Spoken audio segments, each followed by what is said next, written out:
ಯುವ ಶಾಸಕರು ಆದಂಥ ಜಯಚಂದ್ರ ಸಾಹೇಬ್ರೆ, ಯಾಕೆ ಯುವ ಕ್ರಿಯಾ ಅಂತೀವಿ ಅಂದರೆ 76 ವರ್ಷ ಆದರೂ ನಾವು 45-50 ವರ್ಷ ಆದ್ರೂ ಒಂದ್ಸಲ ಬಸ್ ಸ್ಟ್ಯಾಂಡ್ ಬೆಳಗ್ಗೆ ಎದ್ದು ಬರೋಕ್ಕಾಗಲ್ಲ. ಅವರು ನಾವು ನೋಡ್ತಾ ಇರ್ತೀವಿ ದಿನ ಫೇಸ್ಬುಕ್ಕು ಇದರಲ್ಲೆಲ್ಲ ಅದೇನು ತಿರುಗ್ತಾರೆ. ಬೆಳಗ್ಗೆ ಇದ್ರೆ ಬೆಂಗಳೂರಾಗಿರ್ತಾರೆ, ಒಂದು ಆಲೆ 3 ಗಂಟೆ ನೋಡಿದ್ರೆ ಅಲ್ಲಿ ಶಿರಾಗಿರ್ತಾರೆ, ಗುಬ್ಬಿನಾಗಿರ್ತಾರೆ. ಅವ್ರದ್ದು ಹೇಳ್ಬಾರ್ದು, ಅಷ್ಟು ಯುವ ಕ್ರಿಯಾ ಅವರು. ಅಂದರೆ ಯುವಕರ ನಾವೆಲ್ಲ ಅವ್ರಿಗೆ ಒಂದು ಇದಾಗಬೇಕು, ಅವ್ರು ನೋಡಿ ನಾವು ಪಾಠ ಕಲಿಬೇಕು ಅಂತ ಹೇಳ್ತಾ, ಅದೇ ರೀತಿ ನಮ್ಮ ಅವ್ರಿಗಿಂತ ಹೆಚ್ಚು ಕ್ರಿಯಾ ಅಂದರೆ ನಮ್ಮ ಅಧ್ಯಕ್ಷರು. ಇವತ್ತು ಸುಮ್ಮನೆ ನಾವು ಹೊಗಳಕ್ಕೆ ನಾನು ಮಾತಾಡಲ್ಲ, ನಾವು ವಿರೋಧ ಪಕ್ಷದವರೇ. ಆದರೆ ನಮ್ಮ ಅಧ್ಯಕ್ಷರಿಗೆ ನಾವು ಇವತ್ತು ನೆನೆಸ್ಕೊತೀವಿ. ಯಾಕೆಂದರೆ ಬೆಳಗ್ಗೆ 7 ಗಂಟೆಗೆ ಬಂದು ನಾವು ವಾಕ್ ಮುಗಿಸ್ಕೊಂಡು ಬರೋಷ್ಟಾಗಿ 7ವರೆಗೆ ಎದ್ದು ಬಂದ್ಬಿಟ್ಟು ಒಂದು ಫೋನ್ ಮಾಡ್ತಿದ್ರು, ರಮಣ ಎಲ್ಲಿದ್ದೀರಾ ಬರ್ರಿ, ರಮಣ ಎಲ್ಲಿದ್ದೀರಾ ಬರ್ರಿ. ನಮಗೆ ಯಾಕಂದರೆ ಸಾಹೇಬರು 1.5 ಕೋಟಿ ಕೊಟ್ಟವ್ರು ನಮಗೆ. ನಾವೇನಾದರೂ ಮಾಡಿ ಬಸ್ ಸ್ಟ್ಯಾಂಡ್ನ ಶಾಶ್ವತವಾಗಿ ಒಂದು ಒಳ್ಳೆ ಕೆಲಸ ಮಾಡಬೇಕು, ಜನ ನೆನೆಸ್ಕೋಬೇಕು, ನನ್ನ ಅವಧಿನ ಆಗಬೇಕು ಅಂತೇಳಿ ಇವತ್ತು ನಾವೇನು ಮೆಚ್ಚಕ್ಕೆ ಹೇಳ್ತಿಲ್ಲ ಅವ್ರ ಮಾತು.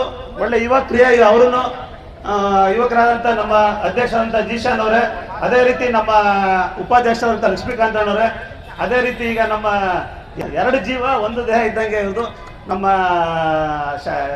ಸ್ಥಾಯಿ ಸಮಿತಿ ಅಧ್ಯಕ್ಷರಾದಂಥ ಅಜಯ್ ಅವರೇ, ನಮ್ಮ ಆತ್ಮೀಯರಾದಂಥ ರಾಮಣ್ಣ ಅವರೇ, ನಮ್ಮ ಎಸ್ ಎಲ್ ರಂಗನಾಥಣ್ಣವರೇ, ಮಾಜಿ ಅಧ್ಯಕ್ಷರಾದಂಥ ಪೂಜಾ ಮೇಡಮ್ ಅವರೇ, ಉಮಾ ವಿಜಯರಾಜ್ ಅವರೇ, ಹಾಗೂ ವೇದಿಕೆ ಮೇಲೆ ಇರ್ತಕ್ಕ ಅಣ್ಣವ್ರು ಹೇಳಿ ಜಲ್ದಿ ಮಾತಾಡ್ರಿ, ಹೆಸರೆಲ್ಲ ಹೇಳ್ಬೇಡ್ರಿ ಅಂತವ್ರೆ.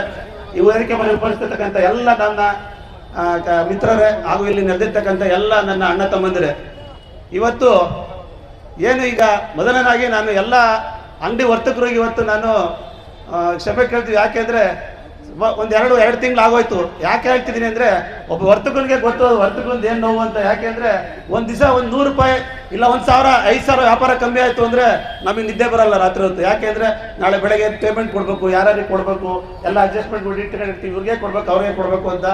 ತುಂಬ ಜನ ನಮಗಂತೂ ಕಾಟ ಕೊಡೋರು. ಬೆಳಗ್ಗೆ ಇದ್ದರೆ 7 ಗಂಟೆಗೆ, ಸರ್ ಆಗಲಿಲ್ವಾ, ಇನ್ನೂ ಆಗಲಿಲ್ವಾ, ಯಾವತ್ತು ಓಪನ್ ಮಾಡಿಸ್ತೀರಾ, ಯಾವತ್ತು ತೆಗಿಸ್ತೀರಾ ಅಂತ. ನಾವು ಅಧ್ಯಕ್ಷರಿಗೆ ಇವತ್ತು ತೆಗಿಸ್ತೀನಿ, ನಾಳೆ ತೆಗಿಸ್ತೀನಿ, ಇವತ್ತು ತೆಗಿಸ್ತೀನಿ, ನಾಳೆ ತೆಗಿಸ್ತೀನಿ ಅಂತ 14-15 ತಾರೀಕು ತಳ್ಳೆ ಬಿಟ್ರು ಅಧ್ಯಕ್ಷರು.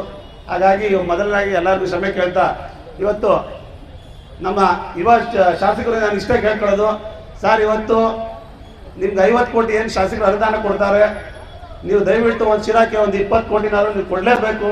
ಆಮೇಲೆ ಆ ಕೊಡೋದ್ರ ಜೊತೆಗೆ ನಾನು ಸುಮ್ಮನೆ ಮೆಚ್ಚೆ ಕೇಳ್ತಿಲ್ಲ. ಹಿಂದೆ ನಾವು ಸೋತಿದ್ವಿ, ಹಿಂದೆ ಅಂದರೆ ಲಾಸ್ಟ್ ಇದರಲ್ಲೇ ನಾವು ಸೋತಿದ್ವಿ ನಾವೆಲ್ಲ.